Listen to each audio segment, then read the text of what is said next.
جو فطری اثر تھا، طبی اثر تھا، وہ مسئلہ کشمیر پر پڑا، اور مسئلہ کشمیر جو ہے ہمارا وہ پس منظر میں چلا گیا، اور اس کی حیثیت پھر ثانوی ہو گئی۔ نہیں، یہ کہتے ہیں ہم ضرورت کے تحت اس کو پس منظر میں لے جاتے ہیں اور پھر سامنے لے آتے ہیں۔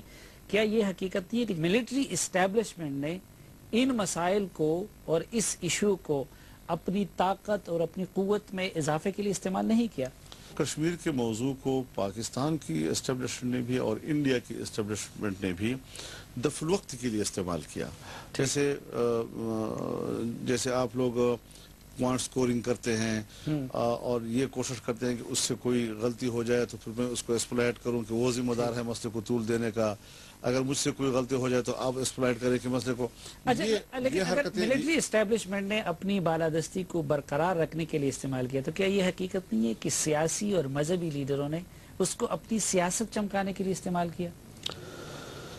میرے خیال میں سیاستدان ہمیشہ کے لیے تبصروں کے لیے رہ جاتا ہے اور پھر گالیاں کھانے کے لیے رہ جاتا ہے، جبکہ پاکستان کے اندر بہرحال اس میں کوئی شک نہیں ہے کہ عوام کی ایک وابستگی قلبی اعتبار سے، فکری لحاظ سے ہے اس کے ساتھ جی، لیکن مسئلے کا جو کلید ہے وہ کلید بہرحال اسٹیبلشمنٹ کے ہاتھ میں ہے، اور وہی اس کے رخ کو تبدیل کرنا، اس میں شدت لانا، اس میں نرمی لانا، یہ تقریباً کمانڈ وہیں سے ہوتا ہے۔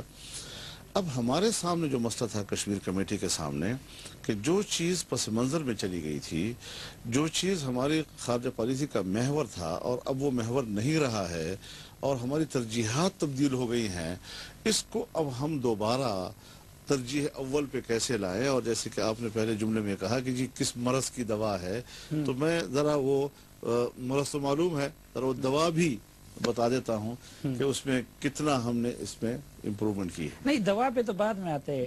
ڈاکٹر کے پاس یعنی مولانا فضل الرحمان صاحب کے پاس، کشمیر کمیٹی کے پاس اور سیاسی قیادت کے پاس اختیار ہے۔ اب اگر آپ کچھ کریں گے تو کیا اسٹیبلشمنٹ آپ کو اجازت دے گی اور اس کو ناراض کر کے آپ کچھ کر سکتے ہیں؟ میں جو اس کشمیر کمیٹی کو لے جانا چاہتا ہوں، میں اس طرف لے جانا چاہتا ہوں کہ اس پر ایک ادارے کی جو برتری ہے یا ایک ادارے کے ہاتھ میں ہم شکوہ کرتے ہیں کہ جی وہی ایک ہی سب کچھ کر رہا ہے اور ذمہ دار پھر ہم سب ہوتے ہیں، نہیں، ہمارے درمیان کوئی ایسا نظام ہونا چاہیے کہ جس میں ہم مربوط ہو جائیں۔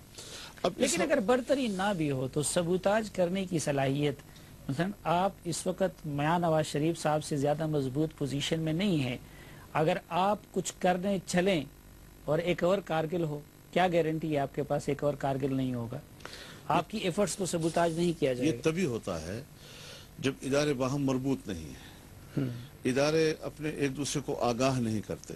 ٹھیک، مثلا اگر وزیر اعظم میاں نواز شریف ہو اور کراچی میں فوجی آپریشن ہو اور آرمی چیف اور وزیر اعظم کے بیچ میں رابطہ نہ ہو جی، اور پھر ایک دور آتا ہے جب وزیر اعظم کہتے ہیں جی انہوں نے خود کیا ہے، مجھے تو پتہ ہی نہیں تھا، ٹھیک، پھر دوسرا ایک دور آتا ہے کہ جس میں پھر پرائم منسٹر نواز شریف صاحب ہیں اور کارگل ہو جاتا ہے جی، اور پھر آج وہ کہہ رہے ہیں جی کہ جی انہوں نے کیا اور مجھے تو پتہ ہی نہیں تھا جی۔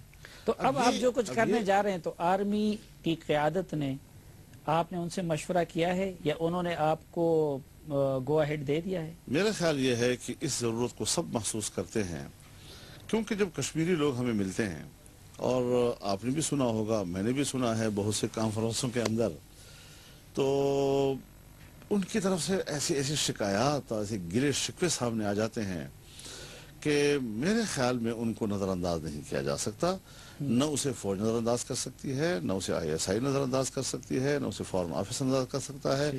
اب یہ کون کرے گا؟ ظاہر ہے جی کہ کشمیر کمیٹی جو ہے، چاہے اس کی کمیٹی کا رول کتنا ہی محدود کیوں نہ ہو، لیکن وہی عوام کی نمائندہ ہے۔ جب عوام کی نمائندہ ہوگی تو فارن آفس کو بھی اکٹھا کر سکتی ہے، ISI کو بھی اکٹھا کر سکتی ہے۔ اب ہم نے فیصلہ کیا ہے کہ کشمیری اور پاکستانی قیادت مل بیٹھے اور جو تحفظات ان کے ہیں ہم ایک میز پر ایک دوسرے کے سامنے رکھیں۔ نہیں مولانا صاحب، ہم سمجھ نہیں پا رہے کہ اس وقت کا انتخاب آپ نے اس کام کے لیے کیوں کیا؟ پچھلے 3 سالوں میں بھی آپ اس کمیٹی کے چیئرمین تھے، اس وقت یہ منہ کیوں؟ اس وقت یہاں تک پہنچنے کے لیے آپ نہیں اندازہ لگا سکتے کہ ہم کن کن مراحل سے گزرے ہیں جی. اب پارلیمنٹ کے اندر کتنی پارٹی پہنچنے کے لیے آپ نہیں اندازہ لگا سکتے کہ ہم کن کن مراحل سے گزرے ہیں جی. اب پارلیمنٹ کے اندر کتنی پارٹی ہیں جی. حکومتی پارٹی ہے, حزبی اختلاف کی پارٹیاں ہیں, اور پوری کمیٹی میں میری پارٹی کا میں اکیلا ہوں. اب اس حیثیت میں ظاہر ہے جی کہ میں بے ہنگم تو نہیں دوڑ سکتا. مجھے ہر ایشو کے اوپر ہر پارٹی کو پہلے اعتماد میں لینا ہوتا ہے. ایک رائے جب بن جاتی ہے پھر فارن آفس کو اعتماد میں لینا ہوتا ہے جی. پھر اسٹیبلشمنٹ کو اعتماد میں لینا ہوتا ہے کہ صاحب آپ بتائیں یہ ہم کر رہے ہیں اور اس میں ہماری سوچ یہ ہے. مثال کے طور پر میں آپ کی علم میں لانا چاہتا ہوں, یہ جو ہم یہاں 28 جولائی کو اب بیٹھنا چاہتے ہیں, اس سے قبل ایک سال ہمارا اس پر گزرا کہ ہم آر پار کشمیریوں کو اکٹھا کریں جی. کہ مقبوضہ کشمیر کا کشمیری اور جو آزاد حکومت کشمیر ہے, آزاد کشمیر کا کشمیری ہے, یہ سب اکٹھا ہو, گلگت بلتستان اس میں ہو, اور سب مل کر یہاں پر ایک بات کریں گے. لیکن اس میں ایک رائے یہ بھی بنی ہماری کہ مقبوضہ کشمیر میں وہ جماعتیں کہ جو پرو انڈین ہیں ہم ان کو بھی رابطے میں لے لیں, اور یہ کہ کچھ تنظیموں کو جو ہم دھکیل دیتے ہیں اور انڈیا کے گود میں پڑ جاتے ہیں, کیوں نہ ہم اس کشمیری کو بھی ایک اپنے رابطے میں تو لے لیں, ان کے ساتھ ہمارا ایک رابطے کی حد تک ایک تعلق بن جائے, اور اس کے مائنڈ کو ہم پھر چینج کر سکتے ہیں. کیونکہ کشمیریوں پر جو مظالم ہو رہے ہیں اس کا تو مشاہدہ وہ بھی تو کر رہے ہیں, آخر وہ بھی تو انسان ہیں, اس بات کو دیکھتے ہیں. ان کو مدعو کیا ہے اس کانفرنس تو میں عرض کر رہا ہوں کہ اس میں پھر پیچیدگی آ گئی. کچھ ایسا لگ رہا تھا جیسے کہ پرو پاکستانین جو گروپس ہیں وہاں پر ہم اس کو کنونس نہیں کر پا سکتے اس کے اوپر, تو پھر ہم اس سے تھوڑا سا پیچھے ہٹنے لگ گئے. پھر ہم نے یہ بھی فیصلہ کر لیا کہ جتنے پرو پاکستانین تنظیمیں ہیں اس کو ہم بلائیں, لیکن پھر ان کو پاسپورٹ مہیا نہیں کیے گئے اور انڈیا نے ان کو پاکستان آنے کی اجازت نہیں دی, جس کی وجہ سے پھر وہ رہ گیا. اب اس میں کس کس کو آپ دعوت دے رہے ہیں پاکستان کے اندر, مقبوضہ کشمیر میں, آزاد کشمیر میں, کون کون اس کانفرنس میں شریک ہوگا, اور ایجنڈا کیا ہے, کیا اچیو کرنا چاہتے ہیں آپ؟ سب سے پہلے تو ہم یہ ہدف ہم نے رکھا ہوا ہے کہ اس پر پاکستانی اور کشمیری کا لب و لہجہ ایک ہو جائے, پالیسی ایک ہو, حکمت عملی ایک ہو. جو کچھ ہم کشمیر کے بارے میں کہہ رہے ہیں ہم باہم یک زبان بولیں, اور یہ جو گفتگو میں ایک فرق آ گیا ہے اور کچھ لوگ مختلف زاویوں سے بول رہے ہیں, اس کا حل ہم نکالیں تاکہ ایک رو پر ہم سب چل سکیں. جب ہم کہتے ہیں قومی موقف ہے ہمارا, تو پھر قومی موقف نظر آنا چاہیے, صرف دعوے کی حد تک نہیں ہونا چاہیے جی. اس حوالے سے ظاہر ہے کہ پہلے ہم نے حکومتی پارٹی سے بات کرنی ہے. میں آصف علی زرداری صاحب کو ملا کیونکہ وہ شریک چیئرمین ہے پاکستان پیپلز پارٹی کی, اور ان کے سامنے جب میں نے اس ضرورت کو سامنے رکھا تو انہوں نے تائید بخشی اور کہا کہ یہ بہتر بات ہے. اس کے علاوہ پاکستان مسلم لیگ نون کے سربراہ میاں نواز شریف صاحب سے ملا ہوں, اور ماشاءاللہ انہوں نے بھی بڑی اہمیت دی اس چیز کو اور اس نظریے کو قبول کیا, اور کشمیر کمیٹی کی بڑی حوصلہ افزائی کی اور بلکہ یہ خواہش ظاہر کی کہ جو بھی کچھ کشمیر کے حوالے سے ہو پاکستان میں اس کا محور جو ہے پارلیمنٹ کی کمیٹی ہونی چاہیے. اس کے علاوہ جو حریت کانفرنس کے یہاں نمائندے ہیں, گیلانی صاحب کا گروپ ہے یا میروائز صاحب کا گروپ ہے, جتنے ہمارے پارلیمنٹ کے اندر پارٹیاں ہیں, چاہے اس کا ایک رکن بھی کیوں نہ ہو جائے, اس کا جو سربراہ ہے ان سربراہان کو ہم بلا رہے ہیں. آل پارٹیز حریت کانفرنس میں شامل جتنی جماعتیں ہیں اور جن کا یہاں پر نمائندگی موجود ہے ان کو ہم بلا رہے ہیں. یہاں جو آزاد کشمیر کی تمام جماعتیں جو اس وقت یہاں پر موجود ہیں, تو یہ کوئی 12-13 جماعتیں جو ہیں وہ کشمیر کے حوالے سے وہ شاید اس کے قائدین موجود ہوں گے. پاکستان کی جو پارلیمنٹ کے اندر جماعتیں ہیں ان کے تمام قائدین موجود ہوں گے. اور جو سب سے زیادہ با اختیار اور طاقتور پارٹی ہے وہ کون؟ فوج. نہیں, فوج کا معاملہ اس کی قیادت شریف ہوگی, اس کو مدعو کریں گے, آن بورڈ لیں گے. فوج کا معاملہ وہ دوسرے درجے میں آئے گا. ابھی ہم صرف ایک تو فورن منسٹری سے ہم بریفنگ لیں گے کہ وہ ہمیں بتائے کہ کیا صورتحال ہے جی. اس میں پھر اسٹیبلشمنٹ کی سوچ اور فارن آفس کا ذمہ دار ہے چونکہ, اور سیاسی حکومتوں میں زیادہ تر جو سول سائڈ ہوتا ہے یا جو پارلیمانی اس کی جو پہلو ہوتا ہے وہ زیادہ سامنے اجاگر ہوتا ہے. اگر فارن آفس سے یا اسٹیبلشمنٹ سے بریفنگ لے کے آپ لوگ کچھ کرنے جائیں گے تو پھر تو شاید کچھ نہیں ہو سکے گا, وہی ماضی کی پٹی ہوگی. بریفنگ لینے کا یہ نہیں ہے کہ لکیر کے فقیر بن جائیں, جو چاہیں وہ جو ہمیں کہیں ہم اس کی پیروی کریں, لیکن بہرحال بات سننی پڑتی ہے. اچھا مولانا صاحب, اور اللہ رب العالمین فرماتے ہیں کہ بہتر لوگ وہ ہوتے ہیں کہ الذین یستمعون القول فیتبعون احسنہ, کہ بات ہر ایک کی سن لیتے ہیں لیکن تابعداری اس کی کرتے ہیں جو اچھی بات ہے. ناظرین, مولانا فضل الرحمان صاحب کے ساتھ ہماری گفتگو جاری رہے گی لیکن ایک مختصر سے وقفے کے بعد.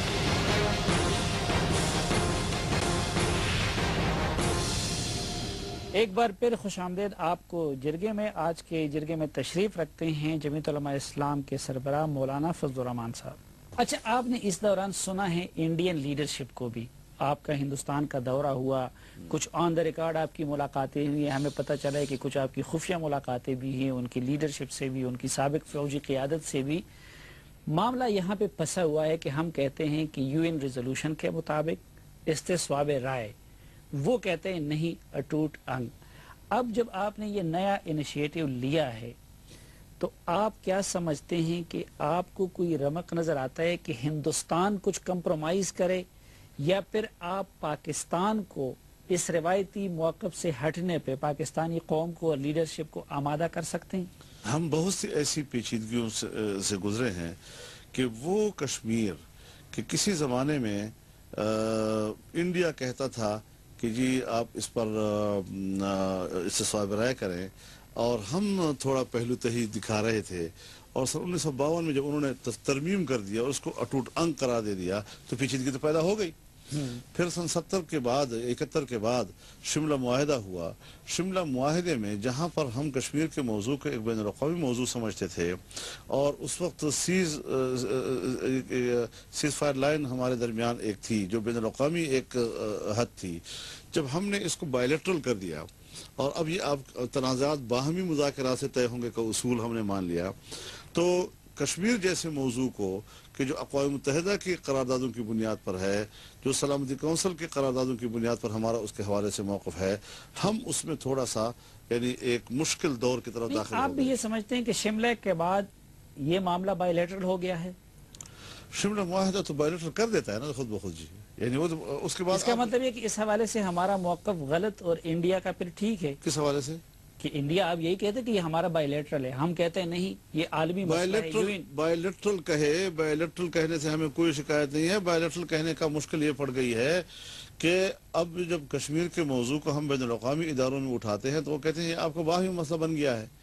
جب ہم ان کے ساتھ بیٹھتے ہیں اور انہیں کہتے ہیں کہ یہ آپ کا اور ہمارا باہمی مسئلہ ہے, آؤ اس پہ بات کرتے ہیں, تو کہتے ہیں باقی معاملات پہ بات کر سکتے ہیں لیکن کشمیر جو ہے یہ ہمارا اٹوٹ انگ ہے, یہ باہمی مسئلہ نہیں ہے. لیکن اس کا مطلب ہے کہ اس حوالے سے دنیا بھی انڈیا کے موقف کی حامی ہے کہ ہاں یہ بائیلیٹرل بن گیا. یہ خدا کا فضل ہے کہ جہاں انڈیا کشمیر کو اپنا جغرافیائی حصہ قرار دیتا ہے, بین الاقوامی برادری اس موقع کو تسلیم نہیں کر رہی, اس میں انڈیا تنہا ہے.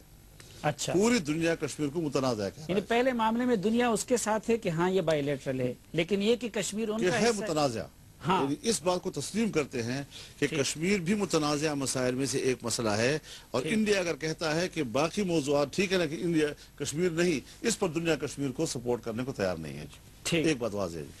اب سوال یہ ہے کہ ایک نیا مرحلہ شروع ہو گیا جی, جس کو آپ کہتے ہیں کہ انڈیجنس موومنٹ جسے کہتے ہیں جی, خضرو ایک تحریک. اب اس میں تو جی کوئی اسلحہ نہیں ہے جی.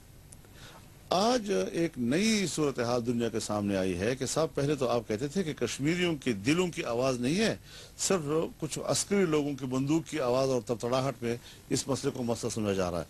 جبکہ آج جو ہے کہ یہ جو 2008 کے واقعات کے بعد تو کشمیری جو ہے وہ بڑے ہجوم کے ساتھ سڑکوں پر ہے, اور اب انڈیا کے دانشور یہ لکھنے لگ گئے ہیں بلکہ بولنے لگ گئے ہیں کہ اب یہ نہیں کہا جا سکتا کہ مسئلہ کشمیر یہ کسی بندوق کی وجہ سے ہے, بلکہ یہ کشمیریوں کے دلوں کی آواز ہے. مولانا صاحب وہ جو بندوق والوں کے ہاتھ میں تھا معاملہ تو وہ سب پاکستان کے حامی تھے. اب کیا یہ حقیقت نہیں ہے کہ کشمیریوں کی اکثریت شاید وہ خود مختار کشمیر چاہتی ہے, پاکستان سے ان کے ایسا ہے نہیں. تو یہ صرف ہمارے لیے سوال نہیں, یہ انڈیا کے لیے بھی ہے.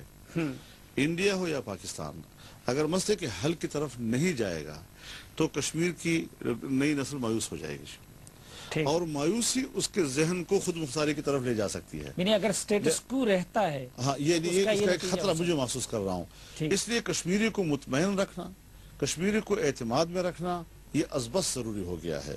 اور یہی جو آپ نے مجھ پر سوال کیا ہے کہ آپ انڈیا گئے تھے اور وہاں آپ کے لوگوں سے ملاقات ہوئی تھی، منموہن سنگھ صاحب سے جو میری ملاقات ہوئی تھی تو میں نے یہی سوال ان سے کیا تھا کہ اگر مسئلہ خود مختار کشمیر کی طرف جاتا ہے تو کیا انڈیا افورڈ کر سکتا ہے؟ کہتے ہیں نہیں. تو میں نے کہا جب پاکستان بھی کہتا ہے کہ خود مختار کشمیر کا آپشن جو ہے وہ نہیں ہونا چاہیے، آپ بھی کہتے ہیں کہ خود مختار کشمیر کا جو ہے یہ پہلو ہمارے لیے قابل برداشت نہیں ہے، تو پھر سوائے اس کے کہ ہم دونوں بیٹھ کے تو کشمیر کے موضوع کو ایجنڈے پہ لائیں اور بات کریں اس کے اوپر جی. تو انہوں نے کہا جی کہ اب جو ہمارے اور آپ کے درمیان دوبارہ گفتگو اور مذاکرات کا عمل شروع ہوا ہے، ہم نے اس بات کو تسلیم کر لیا ہے کہ ہم کشمیر کو ایجنڈے پہ رکھ کے بات کرنے کو تیار ہیں. اچھا اب وہ تیار ہے؟ یہ بات انہوں نے مجھے کہی جی. ٹھیک. اب ایک ہے اصولی طور پر بڑوں کا ایک اصول پہ اتفاق کرنا، لیکن نیچے جب آپ اس کو بیوروکریسی کے لیول پر مذاکرات شروع ہوتے ہیں اور پھر جب اس میں بال کے کھال اتارتے ہیں اور چھوٹی چھوٹی چیزوں پر جناب معاملے کو روک دیتے ہیں اور فائل سے باہر نکلتے نہیں ہیں اور پھر صرف یہ کارکردگی ہوتی ہے جی کہ مذاکرات جاری رکھنے پہ اتفاق ہو گیا ہے.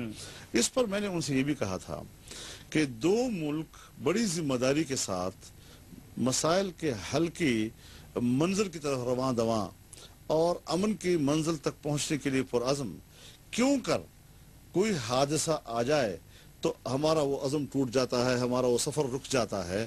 یہ ہندوستان کے حجم کے شائع نشاں نہیں ہے کہ کوئی حادثہ ہو جائے تو آپ مذاکرات کو روک دیتے ہیں. دوسری بات میں نے ان سے یہ کہی کہ آخر کیوں مذاکرات کو جاری رکھنا یا مذاکرات کو روکنا، یعنی یہ کلید آپ کے ہاتھ میں کیوں ہے؟ اگر پاکستان کے عوام کو احساس ہوتا ہے کہ بھئی ایک ہندوستان کے پاس کلید کیوں ہے اور اپنی حکومت پر دباؤ لائے اور کل ہم بھی ہر بات پہ جو ہے مذاکرات روکتے رہیں اور بات چیت بند ہوتی رہے، تو پھر اس طریقے سے تو امن کی منزل تک ایک دو پڑوسیوں کے حوالے سے جبکہ دنیا کہتی ہے کہ ساؤتھ ایشیا کا امن جو ہے وہ ہندوستان پاکستان کے تعلقات سے وابستہ ہے اور ہندوستان پاکستان کے تعلقات کا دار و مدار مسئلہ کشمیر کے حل پر ہے. تو اب جو دنیا میں اس وقت امریکہ کی بات کو بڑی اہمیت ملتی ہے وہ آپ کے ملک میں آ کر اچھا مولانا صاحب، پاکستان میں ایک طبقہ ایسا ہے جو بڑا کوئی الٹرا پاکستانیت کا اپنے آپ کو چیمپئن کہتے ہیں، اور وہ جب بھی ہندوستان کے ساتھ اگر بات ہوتی ہے، کوئی امن کی آشا سامنے آتی ہے تو وہ یہ فوراً نکل کہ نہیں، ہندوستان نے آج تک پاکستان کے وجود کو تسلیم نہیں کیا ہے، وہ پاکستان کو ہڑپ کرنا چاہتے اور وہ ہندوستان سے کسی خیر کی توقع ہی نہیں کرتے. آپ نے ہندوستانی لیڈرشپ کو اس حوالے سے کیسے پایا ہے؟ کیا واقعی ان کو پاکستان کا وجود گوارا نہیں ہے یا کہ وہاں پہ بھی اب امن کی یا حل کی کوئی آشا آپ کو نظر آتی ہے؟ جب ہندوستان اور ہمارے درمیان اعتماد کی فضا نہیں ہوگی اور وہ ہمیں اپنے لیے خطرہ سمجھے گا اور ہم اس کے لیے اپنا خطرہ سمجھیں گے، تو پھر جس کی جتنی صلاحیت ہے ایک دوسرے کو نقصان پہنچانے، جس کے پاس جتنی قوت ہے ایک دوسرے کو کمزور کرنے کے لیے، پھر وہ اس کو استعمال کرتا ہے. لہٰذا دشمنی بھی ہم برقرار رکھیں، امن کی طرف جانے کے لیے اس پہ اعتماد بھی ہم نہ کریں اور پھر یہ بھی سوچیں کہ ہندوستان ہمیں کمزور کرنے کے لیے اقدامات نہیں کرے گا اور وہ ہمیں طاقتور بننے کے اقدامات کرے گا، تو ظاہر ہے جی کہ اول چیز تو اعتماد کی بحالی ہے. اس کے لیے دو طرفہ ایسے اقدامات کی ضرورت ہوتی ہے کہ ہم ایک دوسرے پہ اعتماد تو کریں. ہم اگر آج سمجھتے ہیں کہ کشمیر کا مسئلہ حل ہونا چاہیے، لیکن اس میں ایک چیز مد نظر ہو کہ اگر کوئی ایسے حالات بنتے ہیں کہ جس میں کشمیر کے موضوع پر ہم بات نہیں کرتے، خاموش ہو جاتے ہیں، تو یہ انڈیا کو فیور کرتا ہے. اور انڈیا چاہتا ہے کہ چلو اچھی بات ہے پاکستان جو ہے وہ کسی اور مصیبت میں پھنسا ہوا ہے، اس پوزیشن میں نہیں. لیکن جہاں ہم ہندوستان کو پریشان نہیں کر سکتے یا یہ کہ ہمارے ایسے پالیسیاں بن جاتی ہیں کہ ہم اس موضوع پہ اپنی توانائی صرف نہیں کر سکتے، میری بات پوری ہونے دے، تو پھر جب آپ مغرب کی طرف پھنسے ہوئے ہیں اور اس دلدل میں پھنسے ہوئے ہیں تو کیا ہم ہندوستان سے یہ توقع رکھ سکتے ہیں کہ مغربی سرحدات کی طرف سے وہ پاکستان کو کمزور نہیں کرے گا؟ اور جب افغانستان اور پاکستان کے تعلقات بھی ایسے ہوں کہ افغانستان کے اندر پرو انڈین لابی طاقتور ہو اور پرو پاکستانی لابی کمزور ہو، بلکہ طالبان کی صورت میں اگر پرو پاکستانی کوئی قوت ہے تو وہ گردن زدنی ہو، تو ایسی صورتحال میں وہ پاکستان کو کمزور نہیں کرے گا۔ ناظرین، جرگے کو کنٹینیو کریں گے لیکن ایک مختصر سے کمرشل بریک کے بعد۔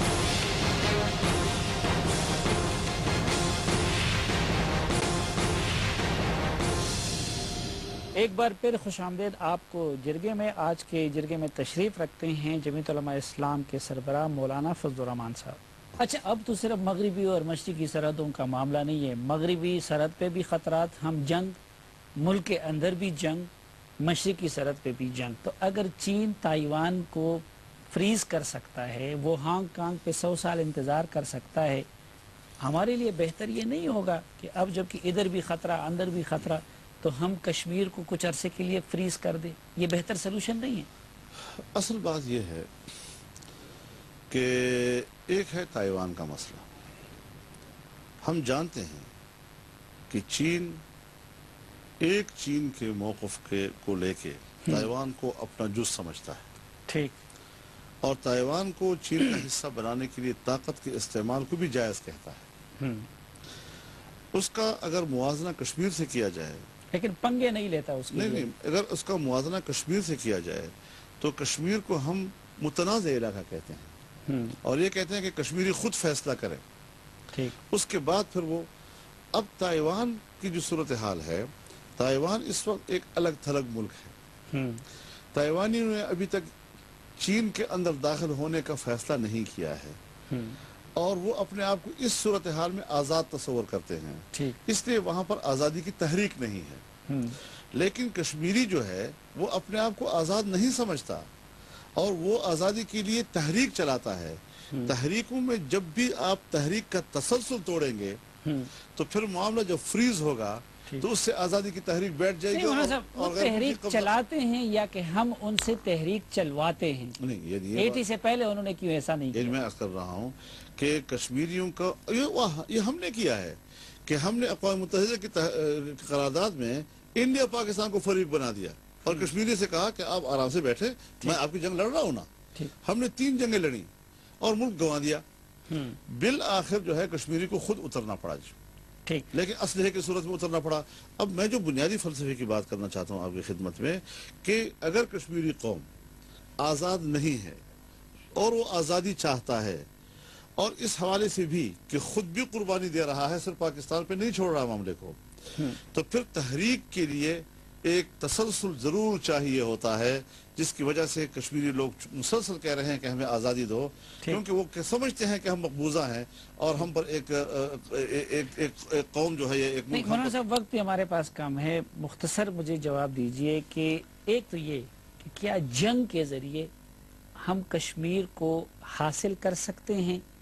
یعنی کشمیر کو حاصل کرنے کی جدوجہد میں آدھا پاکستان سو ہم نے گوا دیا، اور کہیں ایسا تو نہیں ہوگا کہ اس موقع پہ اصرار جاری رکھ کے خاکم بدہم ہم باقی پاکستان کو بھی گوا دیں؟ 2 چیزیں مد نظر رکھیں اس میں۔ تحریک کا معنی یہ نہیں ہے کہ جنگ، مسلح جنگ جو ہے یا انڈیا پاکستان کا جنگ، اس میں تو ہم نے تاوان اٹھائے اور تب آ کر ہم مذاکرات کے بیس پر آئے، اور اس وقت جو ہمارا موقف ہے وہ مذاکرات کے ذریعے مسئلے کے حل کا ہے، جنگ کے ذریعے نہیں۔ لیکن تحریکیں جو ہیں وہ جب آپ اسلحہ کے بغیر لڑتے ہیں اور روڈ پر آتے ہیں، مظاہرے کرتے ہیں، آپ آرام سے نہیں بیٹھتے، اپنا اضطراب مسلسل زندہ رکھتے ہیں۔ آپ بھی سمجھتے کہ جنگ نہیں ہونی چاہیے کشمیر کے جنگ ہمارا اور اگر ہو جاتی ہے تو ہم حاصل نہیں کر سکتے جنگ کے ذریعے۔ ہم اس پوزیشن میں نہیں ہیں۔ ٹھیک، اچھا، دوسرا آ جاتا ہے سفارتکاری کا۔ اس وقت جو ہمارا موقف ہے، آپ دنیا سے آپ اچھی طرح واقف ہے، دنیا کے لوگوں سے ملتے بھی ہیں، کیا دنیا کو سفارتی میدان میں اپنے موقف کے لحاظ سے موجودہ حالات میں جو پاکستان کا امیج ہے اور جو ہندوستان کا اثر و رسوخ ہے، ہم دنیا کو اس موقف پہ اپنا ہم نوا بنا سکتے ہیں؟ یہ بڑا مشکل سوال ہے جی، آپ نے جو کیا ہے جی۔ دیکھیے، بنیادی بات یہ ہے کہ آپ اندر سے کتنے طاقتور ہیں۔ کہ آپ دنیا کی ضرورتیں اور مفادات اپنے ساتھ وابستہ کر سکیں. سیکورٹی کو لے لیں. آپ کا اپنا آدمی جو ہے پاکستان کا، وہ آپ کے ملک میں انویسٹمنٹ کرنے کو تیار نہیں ہے. آپ معیشت کو دیکھ لیں. ایک طرف افغانستان کی دیوار کھڑی ہے جو آپ کو ہمسایہ ممالک کے ساتھ تجارت نہیں کرنے دے رہی. ایک طرف کشمیر کی دیوار کھڑی ہے جو آپ کو مشرقی اور جنوبی ایشیا کے ساتھ تجارت کرنے نہیں دے رہی جی. تو جب آپ اس لحاظ سے کمزور ہیں اور آپ کا میزانیہ بھی بہت کمزور ہے، آپ کی سیکورٹی کی صورتحال بھی کمزور ہے، کس طرح انڈیا کے مقابلے میں وہ آپ کو ترجیح دیں گے؟ اور جب ہم لوگ کشمیر کے موضوع پر بین الاقوامی حمایت حاصل نہیں کر پا رہے تھے تو ہم نے انسانی حقوق کی بنیاد پر انسانی حقوق جنیوا کنونشن میں اپنا قرارداد پیش کی، جو تیار نواز شریف کی حکومت نے کی اور ٹیبل پیپلز پارٹی کی گورنمنٹ نے کی، لیکن اس پر سوائے لیبیا کے ہمیں دنیا کا کوئی ووٹ نہیں ملا جی. سوائے لیبیا کی چین نے بھی نہیں دیا. کسی نے سب نے کہا جی ہم تنہا نہیں ہونا چاہتے. اچھا مولانا صاحب، اب جب جنگ نہیں ہونی چاہیے اور اگر ہو بھی جائے ہم کشمیر حاصل نہیں کر سکتے، سفارتی میدان پہ دنیا اس موقع پہ اور ان حالات میں ہمارا ہمنوا نہیں بن سکتی، تو یہ تقاضا نہیں کرتا کہ ہم کسی تھرڈ آپشن پہ بھی سوچ لیں؟ یعنی ایل او سی کو سرحد مان لے یا کشمیر وہ والا ان کا یہ والا ہمارا. آپ نہیں سمجھتے کہ پھر یہ آپشن ہمارے پاس رہ جاتا ہے کہ ہم لچک دکھائیں؟ یہ ایک الگ چیز ہے. دیکھیے، آپ نے یہ بھی دیکھنا ہوتا ہے کہ اگر دنیا کے بدلتے ہوئے حالات میں آپ ایک کمزور پوزیشن پہ آ گئے ہیں تو اس کمزور پوزیشن پر اگر آپ ایک مصالحت کے نتیجے پہ پہنچتے ہیں، اب اصول تو آپ کا ہے مفاہمت، اصول تو ہے آپ کا مذاکرات، لیکن ٹائمنگ کیا ہے؟ اگر آپ کمزور پوزیشن پر رہ کر ہندوستان کے ساتھ بات کرتے ہیں تو شاید وہ نتائج ہمارے حق میں نہیں جائیں گے. ہمیں ایسی پوزیشن لینا کہ جہاں اس قابل ہوں کہ ہم ذرا اچھی مضبوط تکڑی پوزیشن میں ان کے ساتھ مذاکرات پر بیٹھیں.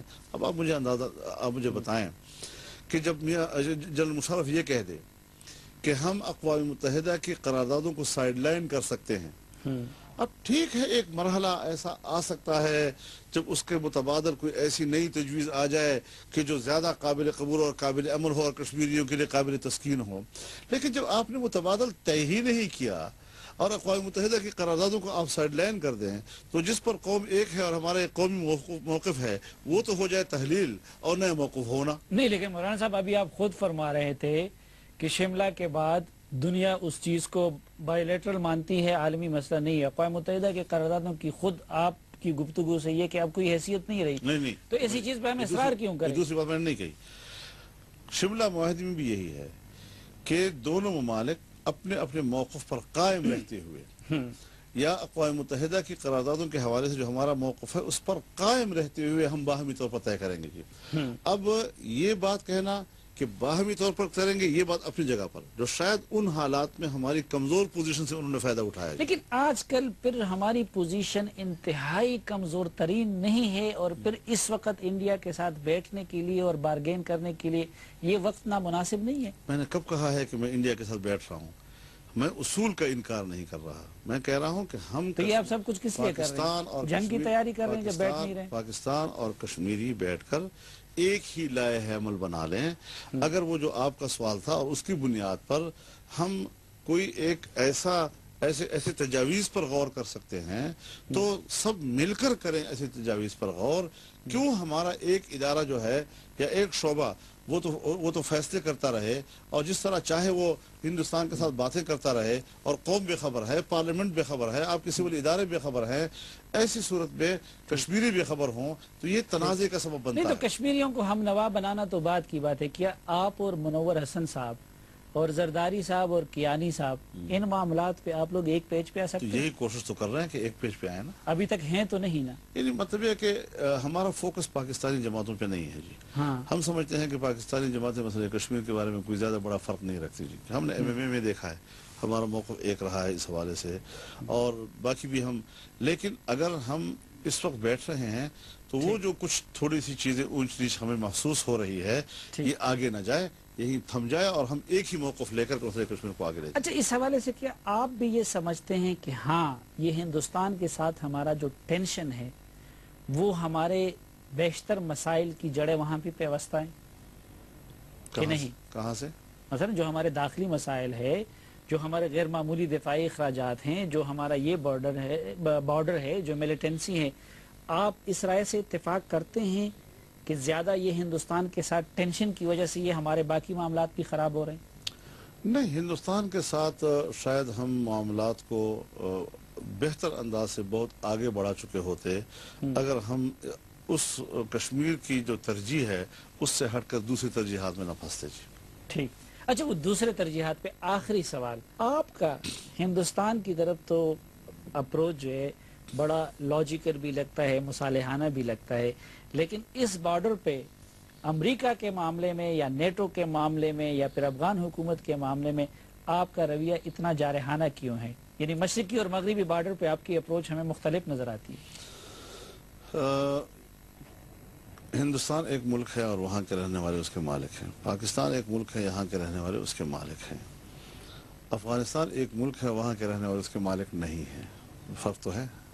اچھا، لیکن کشمیر بھی ایک دھرتی ہے جس کے رہنے والے اس کے مالک ظاہر ہے، نہیں پھر کشمیر کے حوالے اب جو افغانستان کا موضوع ہے، میری اس پر بھی یہی رائے ہے کہ جنگ مسئلے کا حل نہیں ہے، اور جو بات ہم 10 سال پہلے کہہ رہے تھے، آج پورا یورپ اور امریکہ اس بات کو تسلیم کر چکے ہیں کہ جنگ سے ہمیں کچھ حاصل نہیں ہوا، ہمیں بہرحال اس کا سیاسی حل تلاش کرنا ہوگا۔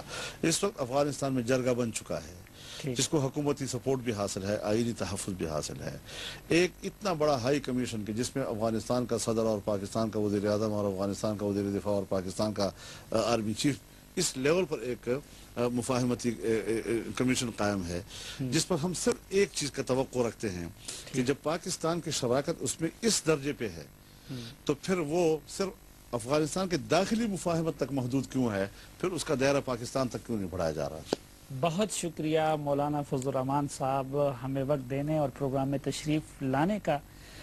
ناظرین، مولانا فضل الرحمان صاحب کی گفتگو میں کتنا وزن ہے، اور جو ان کا نیا انیشیٹو ہے کشمیر کمیٹی کے تحت کشمیر کے سلسلے میں قومی موقف کو یکساں بنانے اور کشمیری اور پاکستانی قیادت کو ایک پیج پہ لانے کا، وہ کس حد تک کامیاب ہو سکتا ہے یہ فیصلہ وقت کرے گا۔ مستقبل میں اس کمیٹی کے اور مولانا صاحب کے اقدامات سے اس کا اندازہ ہوگا، اس توقع کے ساتھ کہ یہ خطہ امن اور خوشحالی کا گہوارہ بن جائے، اور اس دعا کے ساتھ کہ آپ جہاں بھی رہیں خوش رہیں۔ آج کے جرگے سے اس امید کے ساتھ اجازت چاہتا ہوں کہ پروگرام سے متعلق اپنی رائے سے آپ ہمیں فیس بک اور ای میل کے ذریعے آگاہ کرتے رہیں گے۔ آج کے جرگے سے اجازت دیجیے، اللہ حافظ۔